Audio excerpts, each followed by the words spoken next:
So you know how that request to speak thing is pretty damn powerful? So's Twitter. Can I get a show of hands who's on Twitter? That's a pretty good number.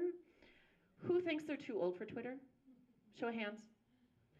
Your president's on Twitter. Your president sets policy on Twitter. Your president bullies people into not calling his ass out, particularly Republicans, on Twitter. So please join Twitter. You don't actually have to write anything on Twitter. You can just click the little heart button and reshare what your amazing Twitter team does. That amplifies it. So here's the number of ways that Twitter can give you power. You can use it as an advocacy tool, not as an entertainment platform. So it can construct a narrative. For example, we have a woman, Steph H., and she was vote for AZ, and if you look on Twitter, she writes under Steph H. She will see the correlation between this bill and this community, and she will put them in a Twitter thread. And she will be like, this bill would hurt this community, and here's this community's story. And then she ties it back, and then she tags all the legislators at the end of it. They use her stories, the narrative that she's building, on the state floor. They use her stories in committee. It can build press. So the press is monumentally lazy. I love them. I hope they all follow us. But what they really love is a story completely handed to them. So if you show them an event, you show them a picture, you give them a little snippet, they'll run with it. They like to have a story handed to them. Remember, they had budget cuts too. They're struggling. So you can build press with it. You can also alert the press to something that is happening. Right now at the state legislature, they're trying to cut the minimum wage for students. It can also bring in money for candidates. I know this is a future thing, but so I worked on a campaign prior to this. When you're in the room with the money people, they do ask how many Twitter followers you have. They do ask how many Instagram followers you have. You need to look like you have a following. So follow the people that you want to run for office, and follow the people who are running for office that you love and respect and want their press. Because the money people may not be tweeting that candidate, but they're looking and seeing, oh, 30,000 followers for this state house candidate. Maybe we could elevate her up to congressional level. Maybe we could try that in CD6 or CD8 or wherever. Another thing it does is kill or support a bill at the state legislature. Bills have literally been killed by tweets at the state legislature because 6 phone calls down there is huge. Counter the trolls in Russia. So everyone's like, oh, Twitter's run by a bunch of trolls. It's run by a bunch of, like, Russia is in charge of it. No, they aren't. We're in charge of it. We make our reality. It provides support for your allies. So how many of you have seen any video where a person of color is being shamed for having a lemonade stand, for shopping in Macy's, for just living their life in general, and then someone tweets that and says, help us find this person who treated this person this way.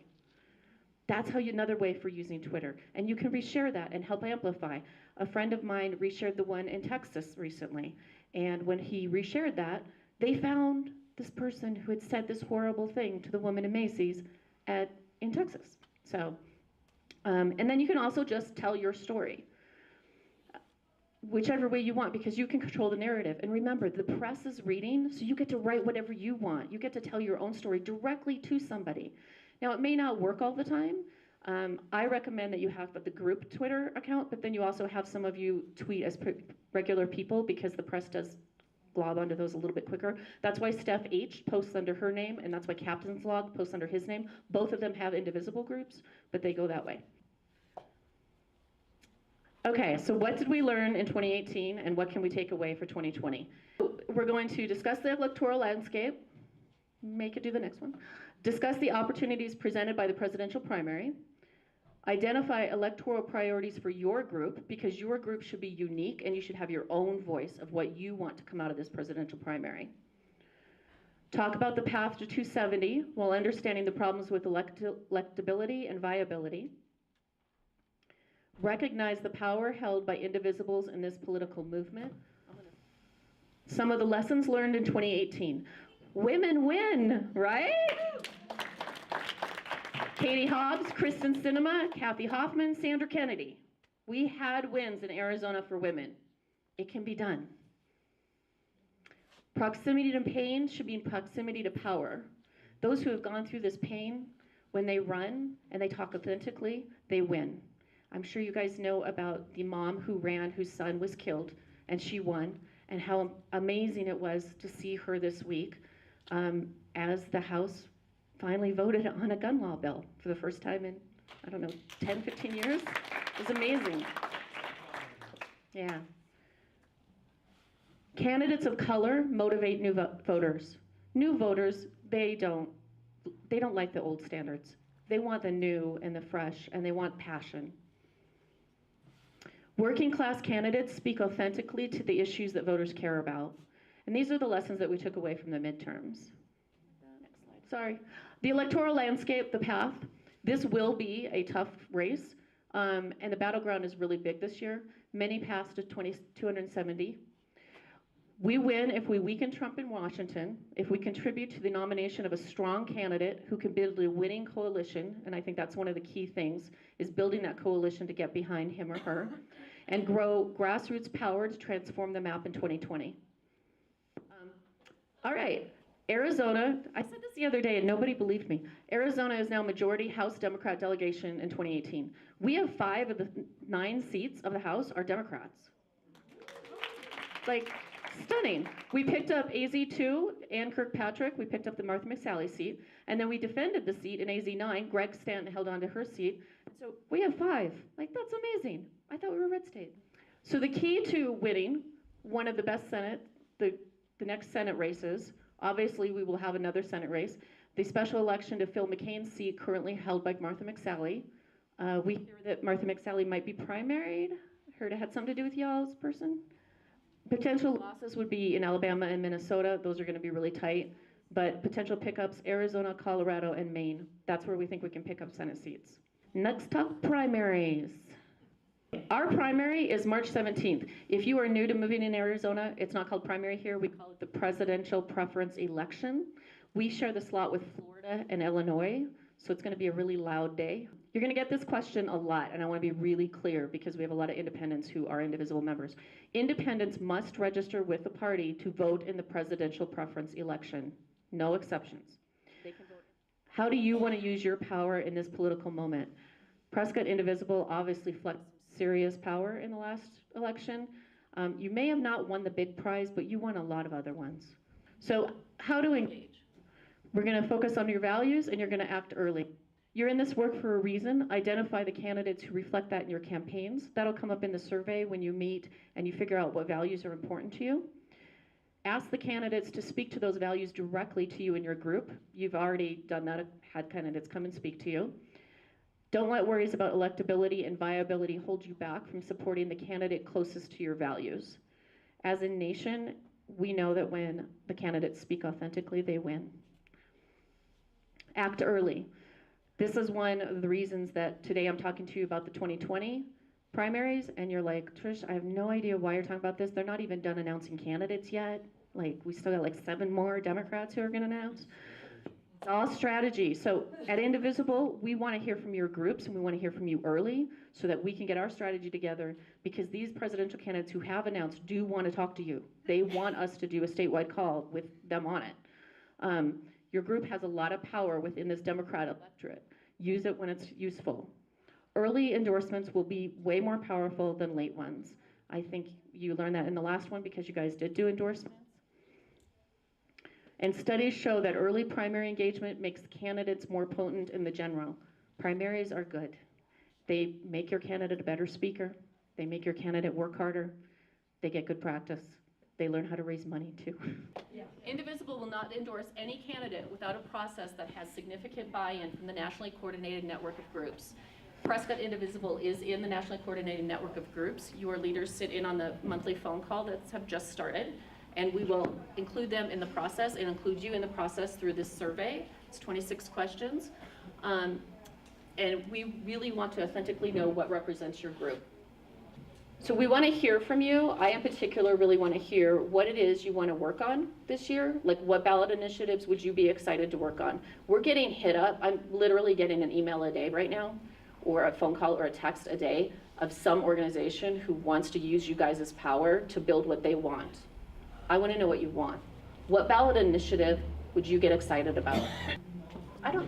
So voters' rights restoration. So then another area that you might want to work on is independent outreach. We have, 1/3 of the voters in Arizona are independent.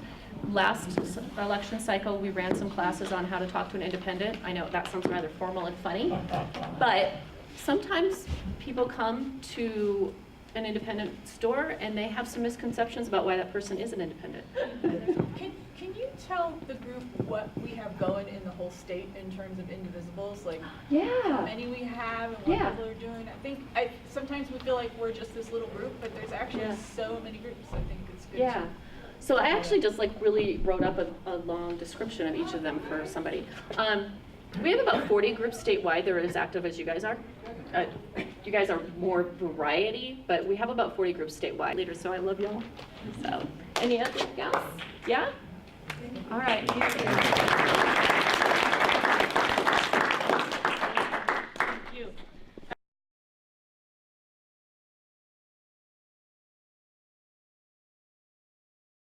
Twitter is one of the most important tools that we could possibly use in 2019, okay? I put this little graphic up here just because you can see, obviously, right? If we are organized, our voice becomes amplified. We have more power if we actually have our voices all speaking in a unified direction. And that's what Twitter allows us to do more than any other tool at our disposal right now. So I know that Tricia asked this, but if you could just humor me one more second. Who has a Twitter account right now? Can I take a picture of that? Because I think you're one of my biggest groups for Twitter, so I'm just super happy. I'm working on it. That's right. So if you do not have a Twitter account right now, we are going to urge you to sign up for Twitter, because the remainder of the time that we have here today is going to be kind of a how-to. I'm going to do a little tour on Twitter. We are building a local, a statewide, and a national network at the same time when we are engaged on Twitter. Okay, Maria Elena asked a really good question on Monday at the steering committee meeting. She said, well, how are we going to actually affect change on Twitter? And Tricia actually answered that question, but I just wanted to kind of reiterate it slightly with my little equation that I have here. So what we do with Twitter, as individuals and as supporting the Prescott Indivisible Twitter account by liking and retweeting, is we amplify the issues that are important to us. And if you were here last month, you heard me say that Twitter is an outward-facing face of Prescott Indivisible. So media sees it, politicians see it, the alliance of indivisibles around the state and around the country see it. Okay, the more they see that we are active, the more attention we will get. Attention that we get around the issues that are important to us, the more we will draw other people who share those passion for those issues, and we will get more solidarity. We will grow our network. And the reason, it's all about building this network, okay? So here's the thing with Twitter. You get what you give. Twitter is all about engagement. And it's not something that has to suck your life away. It's not.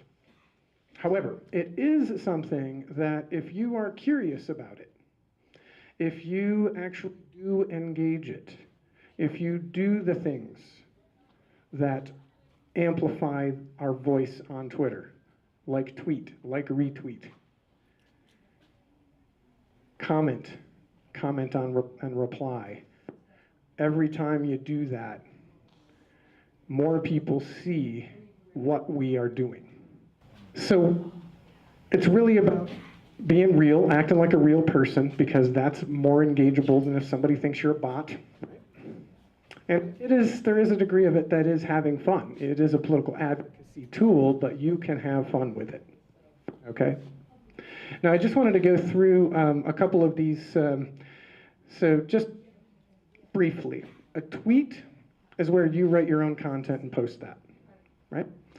A retweet is where you see somebody else's content that you want to share. Basically, you want to boost what that tweet was, so you retweet. A retweet with a comment is the combination of these two. You retweet, and you put your own content on top. And then a reply is something, if you're familiar with Facebook, you can do it on there too, right? Where somebody does a post, a tweet, and you say your piece underneath that tweet. Now, replies can be retweeted, okay? All comments can be retweeted. So if you say something sharp on a reply to Paul Gosar, we're gonna all retweet that. You'll get a bunch more impressions. You'll get a bunch more people seeing what it is you got to say. If you say something really great, I'll retweet it from the Prescott Indivisible page, and then it'll go out to all of the people who are following Prescott Indivisible. Okay.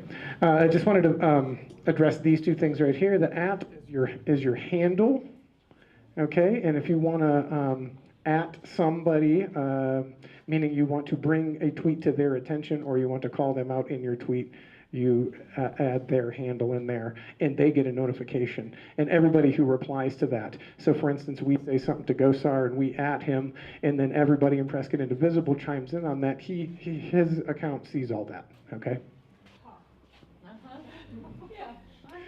Hashtag. Hashtags are their own filters, and they are very effective in having issue-related. It is also the way that you can see down here, I got a couple of hashtags, the resistance. It's the way that we find other like-minded people and how we build our network to a large degree. What we want to do on Twitter is boost allies and reply to opposition. Kind of a no-brainer. So what we want to do is we want to actually build a network and connect with the resistance on Twitter. These are all of our people, the resistance, okay? How we do that is we find the resistance and we follow them, and then they follow us back. Follow influencers, journalists, and media. Of course, those are the people who are reporting, talking about things. Those are the people that we want to retweet. Those are the people that we want to use as sources for projecting what it is that is important to us.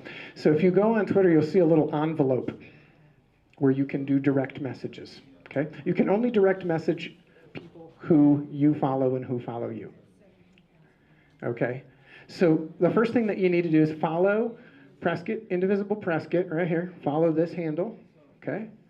And then what I need each of you to do is go to the envelope, send Prescott Indivisible a direct message that will come to me. Put your name in there, especially if your name is not the same as your handle, so I know who you are. And I will put you in this direct message room. I call it RT room, retweet room. What we're going to do with that is we're going to make it easier for you a little bit. We're going to provide you information.